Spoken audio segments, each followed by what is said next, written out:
a glorious day on Femme Furious because today we will be examining how society has a very specific idea of what a good mother looks like. And spoiler alert, good mother in the eyes of society is not a young, broke, hot, single OnlyFans model. On paper, Margo Millet is all of the things that a good mother is not supposed to be. And she is also an incredible depiction of how great mothers and women exist outside of the mold. So in this episode of Femme Furious, we are asking, who really gets to decide what a good mother looks like? All of this and more on this week's episode of Femme Furious right after this. This episode is brought to you by Creative Alchemy. You know that creative project you've been thinking about? The podcast idea sitting in your notes app? The book you swear you're going to write someday? The brand, concept, or passion project that is just a little too big for you to handle alone? That is exactly what Creative Alchemy is for. Creative Alchemy is a creative consulting space that works one-to-one with storytellers, creatives, entrepreneurs, and multi-hyphenates to turn ideas into actual, tangible projects. If you have been dreaming about launching a podcast, writing a book, building a creative brand, or finally just bringing an idea to life, Creative Alchemy helps you move from inspiration to momentum. Using a blend of creative strategy, storytelling, astrology, hypnosis, and subconscious tools, Creative Alchemy helps you uncover your voice, move through blockages, and build projects that actually feel aligned and sustainable for your energy. To learn more, head to the show notes and book your free consultation today.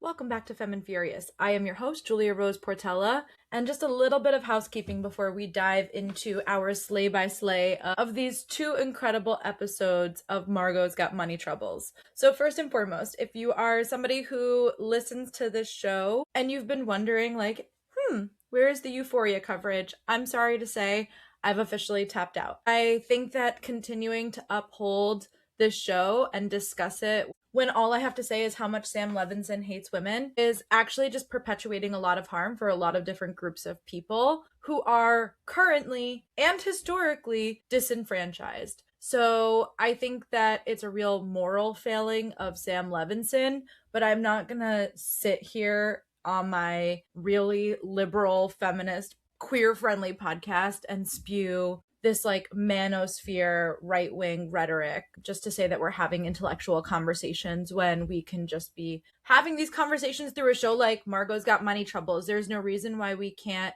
discuss how society views sex work, how society views drug addiction by only staying focused on Euphoria. I think Euphoria's lost the plot. There's 2 episodes left, and I don't think the emotional arc is hitting. And it's sad. I really love seasons 1 and 2, but yeah, I just feel like I'm going to be perpetuating a lot of harm, and my show is focused on creating a safe space for women and queer folks, and I think we've had enough conversations about what's happening on Euphoria. I'll still be doing some videos on my Instagram or my TikTok, so if you want to go hear some of that commentary over there, that is at Femme Furious Pod. But yeah, I'm not going to be doing deep dives anymore, mostly because when I watch the episodes, I'm actually getting a pit in my stomach, dreading covering it on this podcast. And this is supposed to be fun for me and you. So peace the fuck out, Euphoria. We're not doing it anymore. So I'm going to be revamping the calendar a little bit since Euphoria was taking up some time week to week. Margo's Got Money Troubles, episode 6 and 7 today. I'm going to figure out where I'm going to put the finale. So if you want to stay up to date on what's happening, either join the Lipstick and Lore newsletter where I'm going to be sharing some of this as we revamp the calendar now that I've taken Euphoria out of it. Or you can find all of it again over on Instagram. I don't really tend to post that stuff on my TikTok, so Instagram's the place to go there. But just to let you know where we're going after this, we are going to be doing an exploration of Every Summer After, the book by Carly Fortune, which is getting adapted on Amazon Prime. That'll be our next summer deep dive romance. After the off-campus series, stay put for that. We're going to be doing a book deep dive. Go request it from your library, or I will put a link to get it from an indie bookstore down below in the show notes. So everything that we talk about today, you can go find it in the show notes. That's it for housekeeping. Please feel free to send me an email at femmeandfuriouspod@gmail.com of things that you're geeking out over that you want me to cover. Because we do sometimes have things like this that get shifted around. So that's that. Last little tidbit before we get started. Margo has been renewed for season 2. So we will be back covering this whenever the next season comes out. I'm really glad that it got renewed because I love this show and I love these characters, and this is like one of my favorite books, and I think it's a really good adaptation. I'm really enjoying it so far. So with that being said, let's dive into our Chic Peek, our episode overview. So spoiler warning, we are talking book spoilers, though there are some major book spoilers that I will leave at the end. So if it's already happened or if it's differed from stuff that's happened in the story, I will touch on it in the episode. But as far as like, hey, there was like one major spoiler, we haven't gotten there yet, and I'm not sure that we're even going to get it by the end of season 1. They might just dive into this in season 2 since we only have one episode left. So if you want to stick around for like a real ding ding ding the bell spoiler at the end, that's where that will happen. We are covering episode 6 and 7 today. Episode 6 is titled Grudge Match. It is written by Kiko Green and Rufy Thorpe, and it is directed by Alice Seabright. And then episode 7 is the Lariat Takedown, written by Eva Anderson and David E. Kelly, and also directed by Alice Seabright. Here's the vibe check. In Grudge Match, Hungry Ghost goes viral and our girl Margo is getting her bag. But then, because men insist that we cannot have nice things, some immature boys at a party recognize her and decide to harass her. She is no longer anonymous, and the internet does what it does best, highlights the worst of humanity. But the real proof that men are consistently the problem is actually Mark freaking Gable. You know, the man who wanted nothing to do with his son, who made Margo sign an NDA to protect his reputation, and who contributed exactly zero amount of his time, energy, or money to that baby's life. Yeah, that guy is now suing Margo for full custody. And then in the Lariat Takedown, Margo walks into the mediation and has a rude awakening when Mark is there reading her for filth. Cheyenne, on the other hand, guns for Mom of the Year award by responding to Elizabeth Gable's passive-aggressive villainy in the only logical way, which is, of course, her fists. And that woman does not break a nail. Things go from bad to worse when Margo comes home to find that Jinx has OD'd on heroin in the bathroom. Lariat Takedown is not subtle about what is going on behind the curtains. It's showing you exactly how many ways the system can fail one woman at the same time, because if you thought that it couldn't get any worse for Margo, then think again, because at the very end of this episode, CPS shows up at the house to do a wellness check. Feral Factor. 10 out of 10 for both episodes. Love them. Could not get enough of them. Cried in both of them. Just like so incredibly moved by the story and love to see it. Who this episode is for: anyone who loves to commit to the bit, people who have had bad friendship breakups, and anyone who loves a found family trope. Okay, let us get into the Slay by Slay, where we will look at key feminist themes, history, cultural context, and more from this episode. Buckle up, Buttercup, because we got a lot to talk about. Episode 6 opens with Margo in her full creative bloom. I love that we get to see that this is a creative project for Margo, that this is fulfilling something deeper within her that she had to give up at school, but that she's actually really adept at, that she's been doing her whole life. This is her gifting, and she's getting to use that, even if it's in an unconventional way. She's built out this whole Hungry Ghost persona.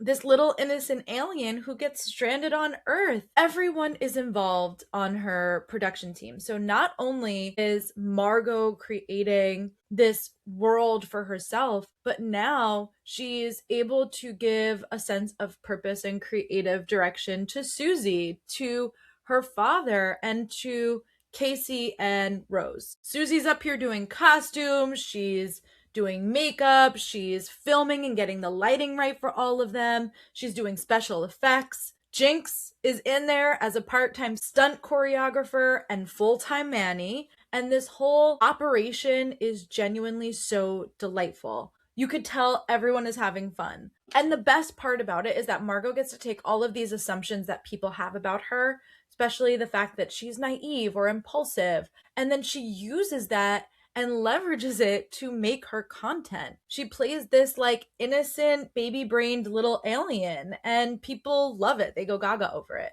She leans in and she makes this character her own, and that authentic connection that she has to Hungry Ghost is what makes it so successful. One of the dance videos goes viral, and then because, this is Margo's got money troubles and not Margo just got her bag and everything is completely, totally fine. Real life comes knocking at the door, and real life is looking for James Millet, who is being sued by Mark Gable. We have echoes of fatherhood and motherhood between like Mark and Jinx and Margo and Cheyenne throughout the season. And of course, there are major similarities and vast differences between each of these pairings. And in these two episodes, the story is sort of zooming in on the idea of reputation. And Mark suing Jinx is no exception to any of this. Jinx relies on his reputation as a wrestler to apply pressure and strike a little bit of fear. Mark doesn't have that same physical prowess. So what does he do? He leverages his money and his status. He knows that he can afford to spend time in court and go through this custody battle.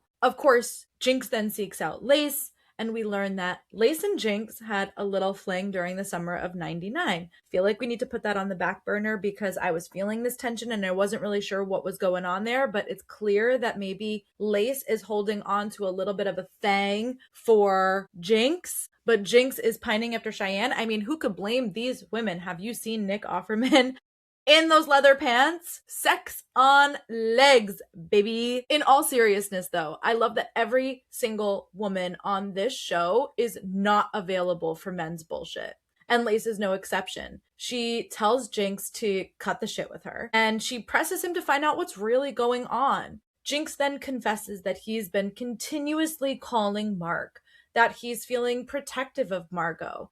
And while all of that may be true, I think it's that when he looks at Mark or he looks at the situation, he sees his own moral failings. He sees a father who abdicated responsibility to protect his marriage and his reputation. And he sees fault in that, especially now that he's developing this deeper relationship with Margo, who, unlike his family that he stayed with all of that time, holds him to no judgment. Like, she just loves him unconditionally, and there's something really liberating about that. It's also amazing that someone like Jinx, who is seemingly so emotionally intelligent, can be so deeply controlled by his emotions too. Men will literally be out here telling every single woman every day of the week that they are too emotional to do anything, but at the very least, statistically, we can at least fucking self-regulate. Jinx then tells Lace that Vegas, during this part of his recovery, was difficult, and that watching Cheyenne get married was even more difficult. And this is all aiding in his very shitty behavior towards Mark. I couldn't stop thinking about this adage, like every addict needs a fix, or like an addict getting its fix. And how, for Jinx, obsessing over a reaction from Mark is his new addiction. Lace tells him, do the logical thing and fucking stop. And then she tells him that she will be invoicing him later on for the legal advice. Margo then goes to a party with Becca, which, sidebar, the fact that Margo even forgave Becca at all after the foster care comment earlier in the season is exactly why Margo is such a lovable character. She is somebody who is so rooted in compassion and empathy, and despite the fact that Becca's comment felt like this huge betrayal, Margo decides to forgive her instead. Margo is somebody who keeps an open mind and therefore keeps an open heart. The party starts off not great. There's a bunch of old friends that clearly know Margo from this scene, and they have essentially made bets on whether or not she actually had a baby. I don't know, there was something really cruel about that line, that these people knew her and they weren't really interested in her. They were interested in whether or not she had actually done this thing. And that just felt so heavy in my heart. And watching Margo respond and be like, I now need a drink. Like, what the fuck? This tension kind of gets amplified when she then gets a message on OnlyFans from some guys, she doesn't know them, that are at the party who recognize her. They've been watching her content and they out her right then and there at the party. So let's pause right here and talk about it, because there is a double standard in this like whole doxing situation. The men at the party who recognized Margo had been watching her content. They knew who she was because they're subscribers to her OnlyFans. At least that's what I took from it. Or at the very least, they sought out and viewed adult content. And yet Margo is the one whose life is blown up.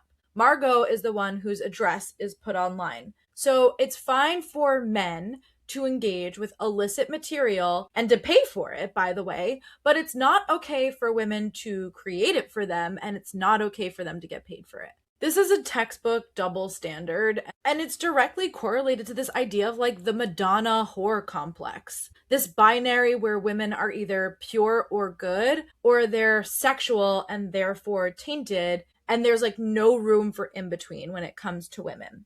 The second that Margo's identity as Hungry Ghost goes public, she stops being seen as a whole complex person.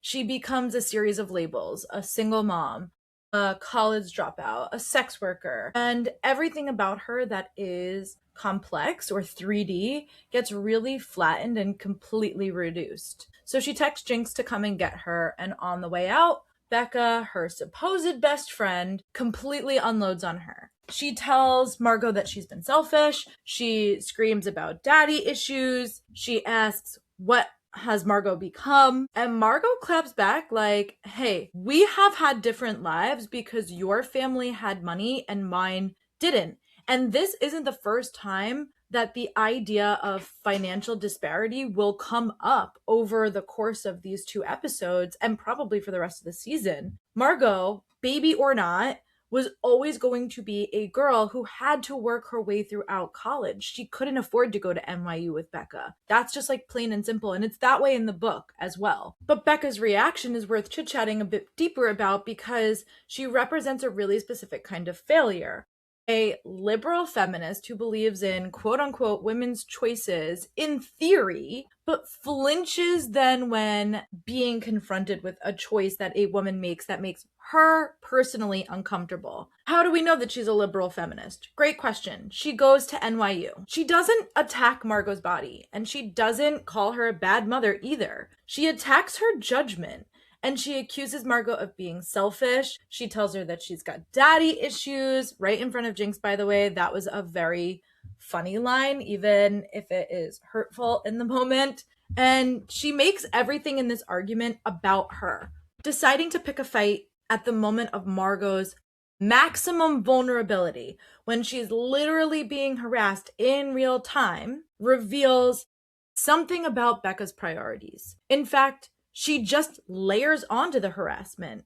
This is another way for Becca to shove her moral superiority down Margo's throat. And it is one of a few times, again, over the course of these 2 episodes, where women are policing other women's choices. Real solidarity, or real friendship for that matter, requires showing up for other women whose choices you personally wouldn't make. And that doesn't make them any less of a woman or any less valuable to society. It just makes them different than you. But again, Becca feels like Margo should be centered more on creating a balanced relationship between them. But when you're a mom, your priorities change. And she hasn't even had Bodhi for a year yet. Like, Bodhi's a baby. He's a newborn. He's not even a year old yet. When you become a mom, your priorities are just reoriented and recentered to begin with. I'm not saying that when you're a mom that friendship shouldn't be important or centered, because I do think that a lot of that has been lost.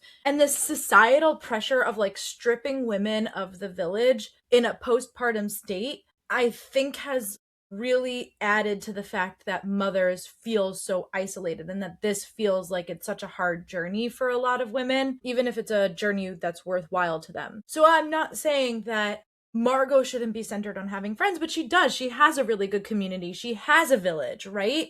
There is a big difference between having somebody who's a part of your village and having somebody who casts stones at your house, which is what Becca does. Becca has absolutely no empathy for Margo, and she wants Margo to exist as this 20-year-old girl who's still her best friend from when they were in high school. But the reality is, Margo's not the same person anymore. And this is a huge breaking point for Margo, I think, to realize that her life is vastly different than a majority of her peers, and that not everybody is this golden egg that is Susie. Susie is rare and beautiful and part of this found family.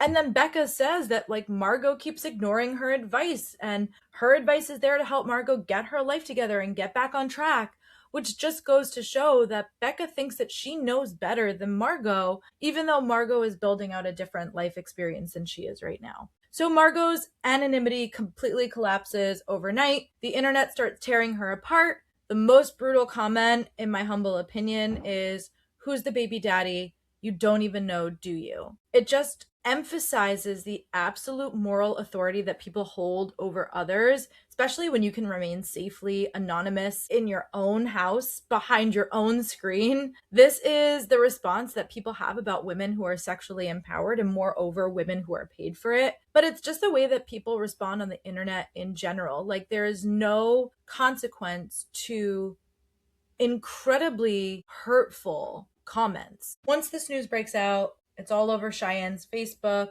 So Margo and Jinx go over there, and to my greatest surprise, Kenny, who Cheyenne has been promoting as this pious, therefore judgmental guy, turns out to be the most genuinely decent person in the room. He tells Margo, "This is your personal business. I'm so sorry someone tried to hurt you. If there's anything I can do to step up and protect this family, I'll do it." I mean, he is a deeply religious man. He's coming from a world with a very specific framework of female purity and propriety. He was a virgin up until like a week ago. But he sets all of this aside just to be present for Margo and to respect her as a human being. I was prepared to come into this season Kenny and Cheyenne's number one hater, but I love how nuanced this show has made their characters as opposed to in the books. Now, he does reference Mary Magdalene, and he says, "If anyone said anything to me, I would probably say Mary Magdalene was a prostitute. She's kind of like a fans only model." Margo shuts that down immediately, but it was all very, very funny. I thought the scene was not only heartwarming, but that little bit of humor in there to break up all of the tension. But his overall posture is one of radical empathy. He doesn't need her choices to align with his values in order to support her. Mark's mom then shows up and calls Mark a pussy. If Margo's got daddy issues, then Mark ain't far behind with his mommy issues, because Elizabeth Gable is like girl villain number one. You really don't take the time to call somebody a pussy unless you're trying to insinuate that they're getting fucked left and right.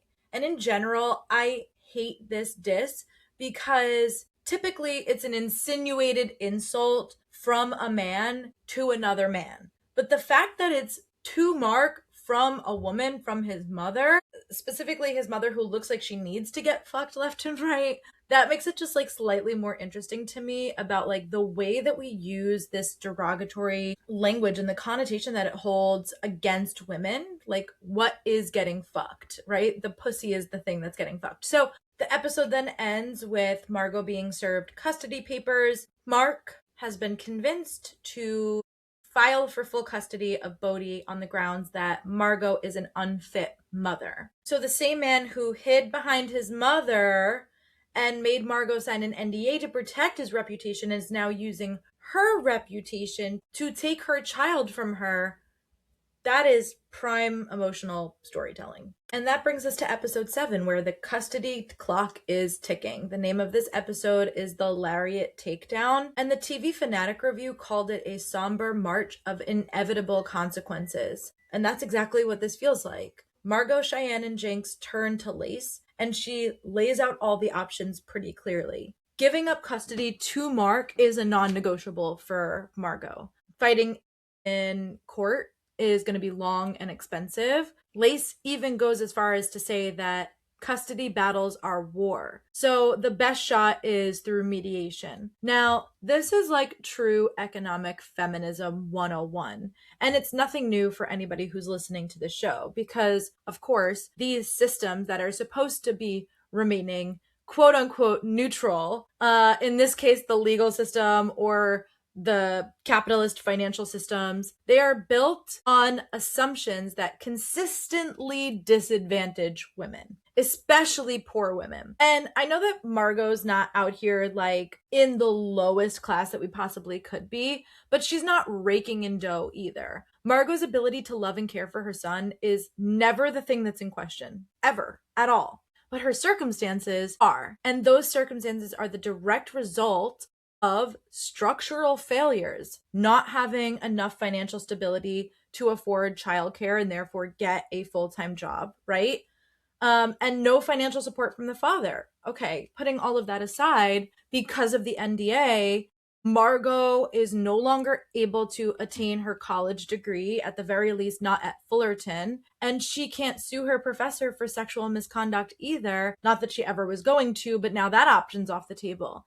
So Margo is put into a position where she needs to get creative and she needs to build something out of nothing. And that something that she built gave her the financial independence and also the schedule flexibility to be able to remain home with Bodhi and be his primary caregiver. She can financially afford it in that way. She can afford it time-wise by being home and being able to breastfeed him and being able to be present with him through all of his milestones without having to give up any of the financial consequences or pay somebody out of pocket to watch her kid. And now the thing that she's built, this world, this life that she's built for herself is being used against her. Now, since Jinx has to abide with the restraining order, he can't be anywhere near Mark, and that means that Cheyenne is the one that has to go with Margo into mediation. And she's stuck in the waiting area with Elizabeth.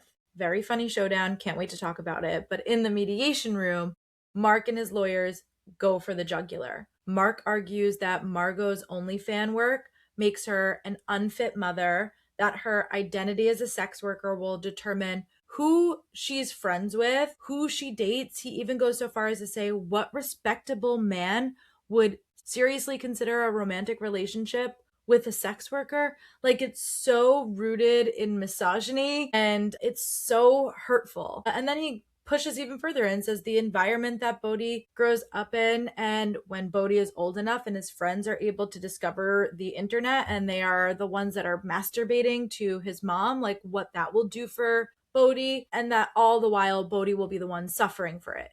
So not only is it deeply misogynistic, but Margo starts crashing out because, like Margo, we have to sit with the discomfort of what he is saying because legally, we can all understand, just like Margo, that this might land. He's making an impressive case, even though he's not really taking Margo's character into consideration. Mark is able to completely weaponize the concept of good motherhood. And there's tons of feminist scholars, particularly like Andrea O'Reilly and Sharon Hayes, that have pointed out that as an ideology is not a neutral standard, this idea of a good quote unquote mother. The idea that the intensive mother, someone who is devoted, self-sacrificing, also therefore has to be sexually invisible. And that on top of all of that, she will be financially stable, and that this is the cultural and social construct that have like historically been used to police women's choices. And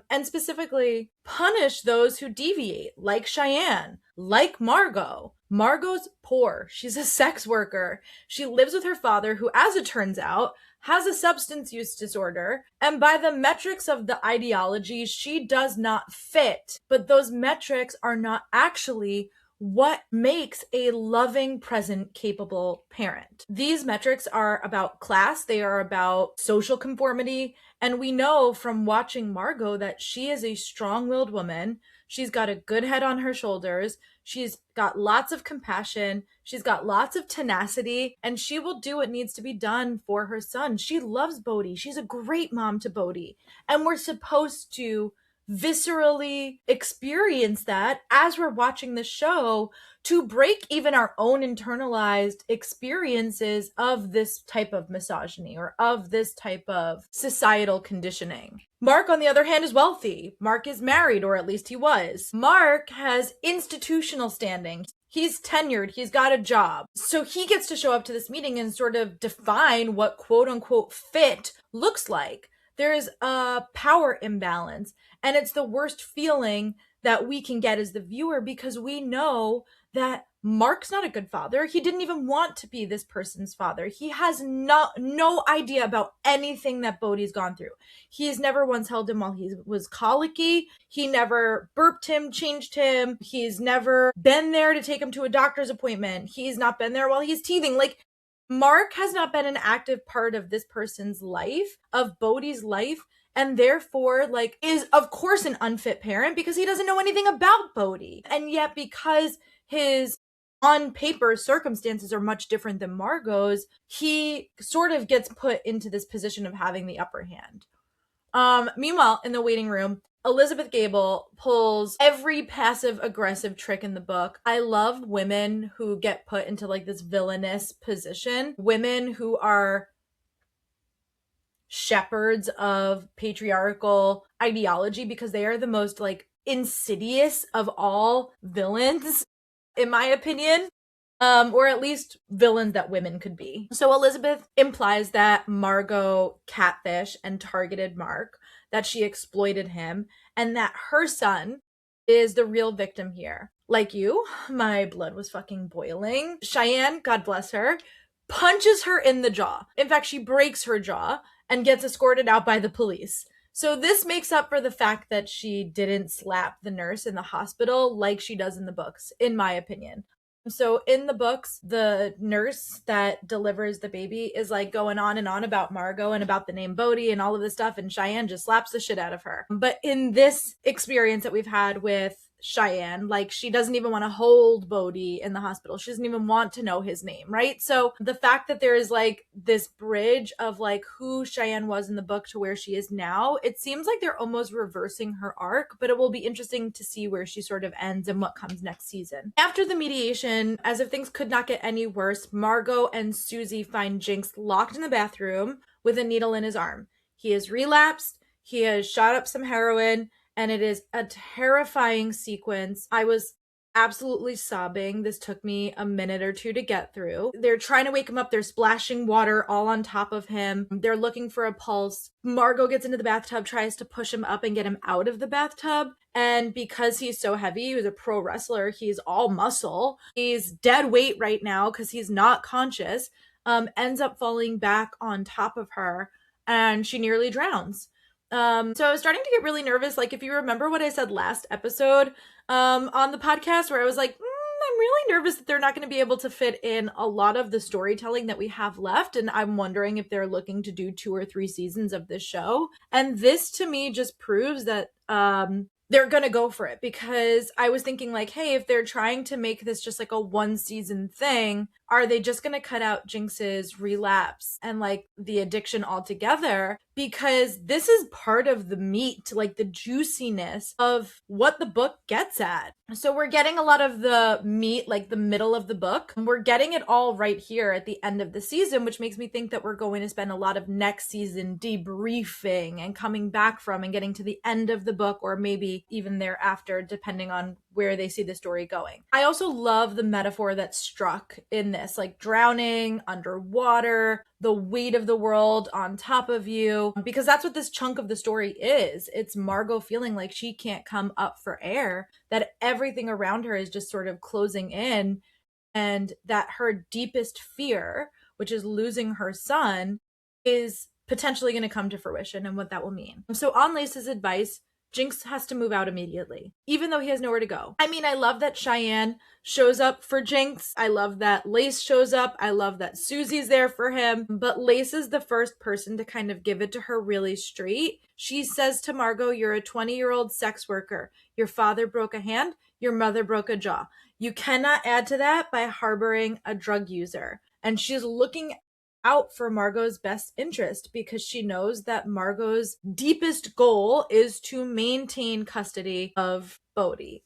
So Jinx ends up at Cheyenne's place, because technically she's living with Kenny now. But truly, if you thought that things couldn't get any worse than that, if you thought that the drug addiction of it all and a relapse in heroin couldn't be bad enough, then you're wrong, because at the end of this episode, CPS is here. They're doing a wellness check on Bodhi. We don't know who's called CPS. They are requesting a urine sample for all members that are present in the household. Jinx included, even though he has disclosed that he just relapsed yesterday and disclosed that he no longer lives in this house. So with that said, brings us to the end of the episode. Let's dive into some fangirl footnotes, honorable mentions. First and foremost, episode 5 is titled Flamingos. If you go and listen to that episode, which I'll tag in the show notes, I talk a lot about like what is the symbolism of flamingos in relation to this wedding. So now that it's the next episode, it's technically the day after the wedding. Margo and Jinx have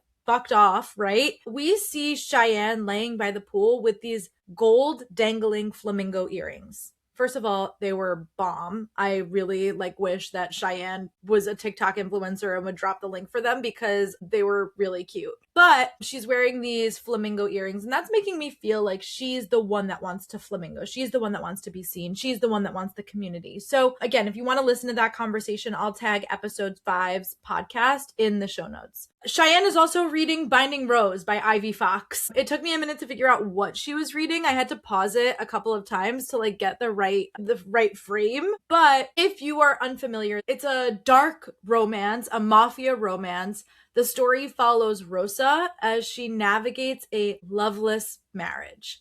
This is a book that men on the internet would call smut, and she is reading this book while having a conversation about marriage and the fact that marriage is hard work with Kenny. She's stuck in this uninteresting, sexless, loveless marriage with Kenny, essentially, is what I took from that. This stark contrast between the men that she's reading about and the man that's in front of her. I also wanted to point out that Jinx is sleeping on a bed with no sheets. There's no sheets on that bed. It's giving bachelor, it's giving frat boy, it's giving men never grow up. It's giving things are very bleak for Jinx. And then we have Susie, who is cosplaying as Shadowheart. Now, I know the name Shadowheart. I don't know who Shadowheart is. I've never played it. It's from a video game, so I can't totally speak on who she is. But again, if you're somebody who's played Baldur's Gate 3, you can come and give me the information. You can send me an email at femmenfuriouspod@gmail.com.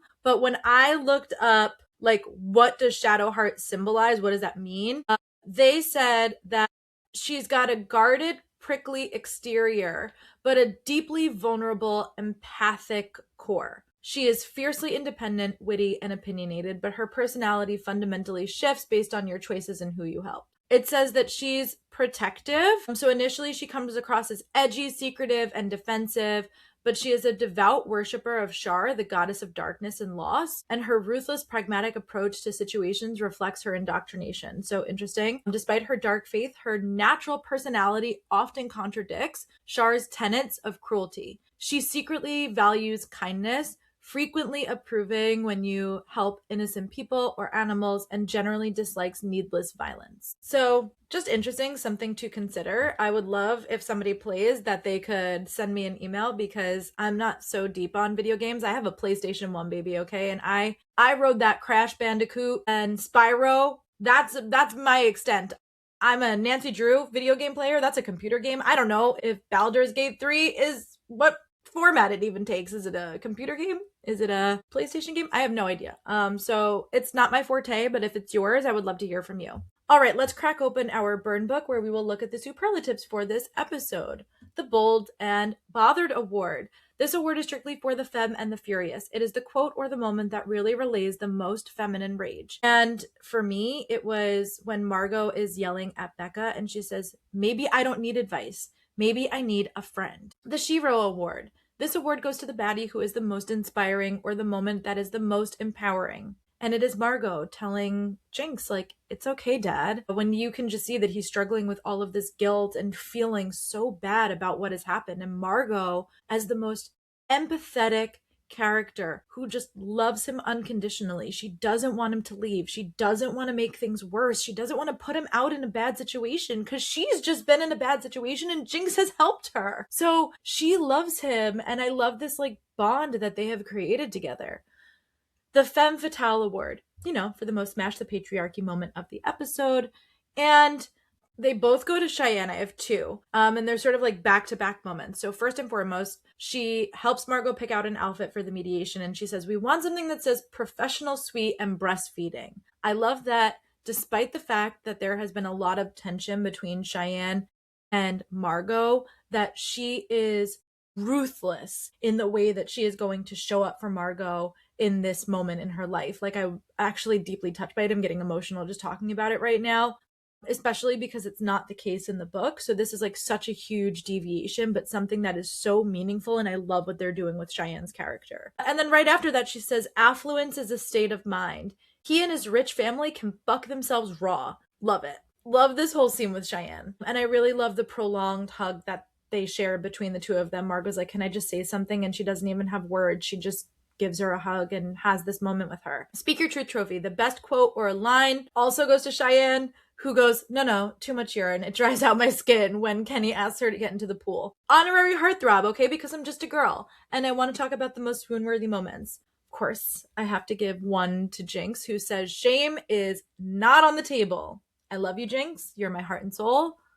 I live and die for you, okay? But also Susie, who is also one of my favorite characters, and she says, I love Jinx. He's my favorite person on the planet, but he got high in the house with the baby, with Bodhi, Margo. He cannot stay. Just how heartbreaking this is for all of them, how they've built this family together, and how even though she idolizes this person, that she loves this person, that she's built a relationship with Jinx as well, that Bodhi is still her priority. And so she puts Bodhi first. And I just love that. Okay, I'm going to get into a book spoiler right now. If you don't want to stay and listen to book spoilers, this is your chance to dip out now. I love you guys. I will see you on Friday. We are talking about the Off-Campus series, episodes 4 and 5. Thank you so much for being here. Head out now. If you're still here, I'm going to get into the spoilers, okay?